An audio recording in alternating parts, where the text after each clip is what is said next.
to the RunRX Podcast, where we talk about all things running. As many runners know, it's 90% mental. So join Coach Valerie and Coach Caroline as we go through the mental side of running. Welcome back to the RunRX Podcast. I'm your host, Coach Caroline, and I'm here with Coach Valerie. Coach, what if, and we have quite a few members that are in this spot right now, so I kind of am speaking to them a little bit. What if I don't have a race on the books? What if I'm not planning on racing this year? I don't have a long race or anything that I'm training for, but I've been working with you for a while, so I'm past the immersion. I'm in that phase of basically maintaining my running and keeping going. How do I keep going? What should I be doing? What should I be working on? How should I be improving my running? Right? How do I stay kind of ready to go? Yeah, ready to go. Yeah. Yeah. And it's fun because, again, I always say, like, it's nice to have come from a place where people are in. So, for example, me, I spent like 12 to 15 years signing up for a series of races every year. And they always started, about the fall, and they ended with the marathon. Then you take a little break and you might do a few tries in the summer. But my calendar was always event loaded for years and years. And so when I quit racing, you're immediately like, I don't have to get up at 4 a.m. on Sundays to run, these training runs. So what is going to keep me excited? Well, and this is honestly two things. One is respecting, or not, I guess respecting is a different word, but seeing the benefit of how the skill practice came into your run is what I hope for people, that they would want to continue it. And not just the benefit, but we kind of touched into this.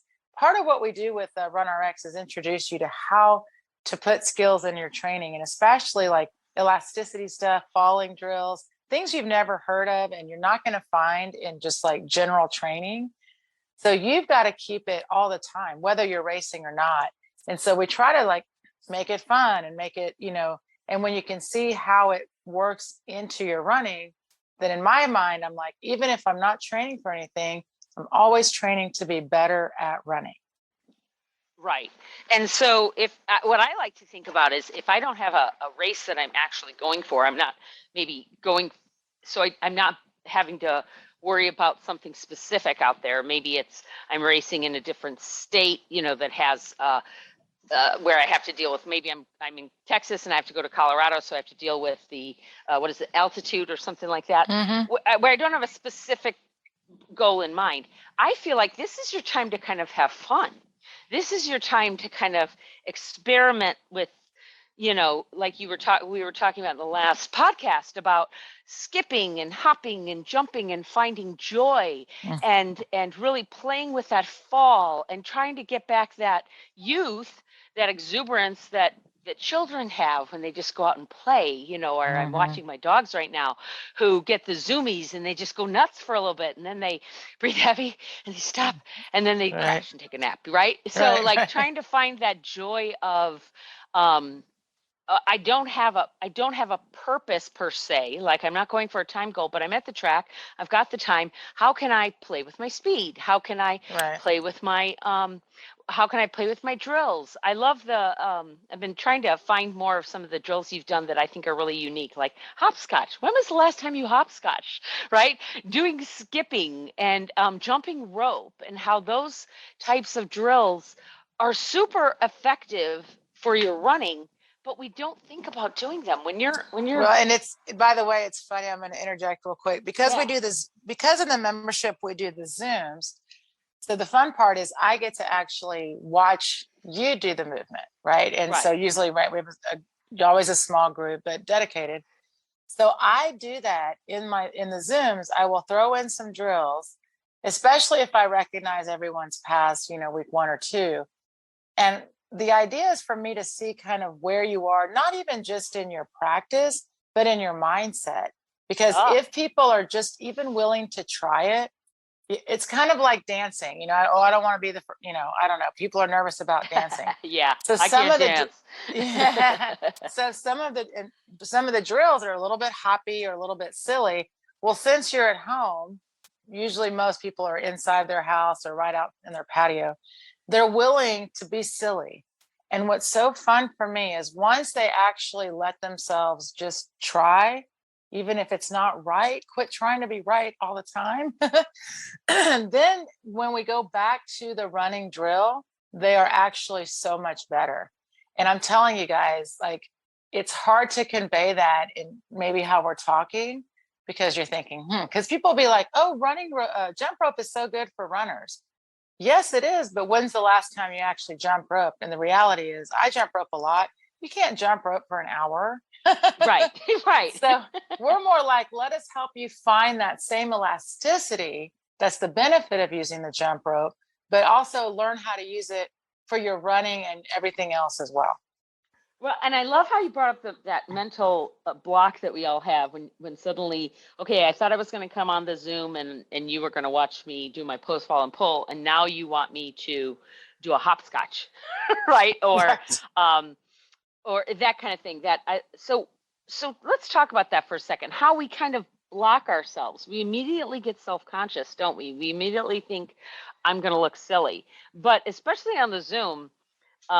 You're the only one watching anybody, right? Correct. I can, if I've got my phone, I can really only see you. I can maybe see me in a very small corner. You don't see everybody. It's not, you have it set up where you can see everybody, but most people aren't looking at you. And at the end of the day, we aren't watching you either. Like, I'm caring about myself. Am I doing the movement right? How do I feel? And I really don't care about who, after about a hop or two, I don't care about who else is on the call, right? Oh yeah, I mean, and honestly, guys, it's a mind opener, because when you start to hear that the same cues are going for everyone, regardless of where they're from or where they are in their running, we're all learning the same thing. And the mistakes someone else might be making might remind you to do this. But yes, it is so about you. And then it's fun because, one, you're focusing on you, I'm focusing on you. And so getting that quick correction. And by the way, I respect anyone that does RunRX, just even for trying the drills. I go out in a parking lot at 5 a.m. and I hook up bands to to the parking sign. And I'm so used to it, but I'm not by myself either. I have somebody, obviously I train few people. So anyone that actually gets out and tries to do this, I get it, because most runners, honestly, they get out of the car, they might do a few stretches, but there's no one's out there doing a bunch of drills and jumping around, right? Right. And it should be kind of, you're going against the grain a little bit. We got to normalize a little silliness. It's the same thing as runners really don't enjoy stretching. Like, we talk about this a lot. Mm-hmm. So most of the time, if you go to a running group, unless it's like specified, like we're going to do a roll, the 99% you show up, you do the run, you're done, you leave. Right. So we're really helping you realize how important the warm up, the skill practice, the recovery session becomes just a part of not even just your running, but just your kind of daily activities. Well, and we've talked about this a lot, and it was part of what drew me to wanting to work with you so closely, is that people think that I'm just going to run every day, or mm-hmm. I'm going to be a better runner if I just run more, right? Where I very quickly, as a later runner in life, knew that I needed to add the strength on my off days, right? So that should be part of any training plan, whether you're training for a race or not. I should be really looking at, how do I add strength? So if I want to run 6 days a week, maybe I don't run 6 days a week, maybe I run 3 or 4, but the other 3 days I'm strength training. Or would you still run 6 days? It would depend. It depends it depends on you. That's a very individual thing. Okay. And that's important because everyone recovers differently. But what we agree on, just minimum prescription RunRX, is three runs a week minimum, and 2 to 3 strength sessions a week minimum. Yeah. With skill and self-care daily. And this is what, because there's not a day where your body's not with you. So even if you take an active recovery day, like go for a hike with your family, whatever, you should still come home and do some self-care. You should still stretch and roll. Yeah. And so we just help you kind of get that as part of the, as the routine, as important as doing the event itself. Well, and that brings up that same idea of when I don't have a race to go for. So now my Sundays are open because I'm not having to get up at 4 a.m, right? So now maybe I can go for that walk with my family. I can take a longer, maybe I can drive to that park and do a little bit more, and that can be my workout for that. Especially if I'm aware of my body and how it's moving through space, right? I can, just because I'm walking, I can still be working on holding myself upright, not looking down, looking straight ahead, Right. lifting my feet quickly, right? Right. Well, and this is what you'll discover is in any movement you do, you will start to think more about the movement. And it's Right. especially because we're teaching you how to use gravity, how to hold your body weight. Absolutely. And this is the thing, guys, as a runner, like 3 runs a week, I mean, you want to do 4 runs a week, just like I said to Caroline, once you're working with us and we work with you, adding runs is never a problem. As long as you're recovered, you're not getting injured. And that's the thing. And you're still doing, balancing with this, the strength and skill care. Most people find exactly like you're saying, that they start to get more content with the quality of their running. And then again, if I'm thinking, even if I never race again, I want to stay prepared to just be able to run when I want to run. Right. A friend says, hey, there's a new 10K. I want to try this route or something. You can be like, yeah, let's go. Yeah. You don't have to train for it.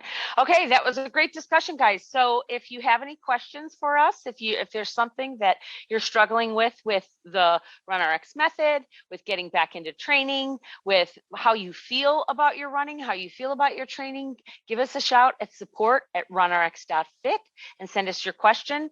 Coach Valerie also goes live on Instagram almost every Wednesday at 10:30. Sometimes she does travel. So if there's not a post that morning, you'll know that she's not going live that day, but feel free to email us anyway. We'll definitely hit that topic on a podcast, and we will talk to you next week. Thank you for joining us on the RunRX Podcast. If you'd like to know more, join us at www.runrx.fit. And if you have additional questions that you'd like answered on the podcast, email us at support@runrx.fit.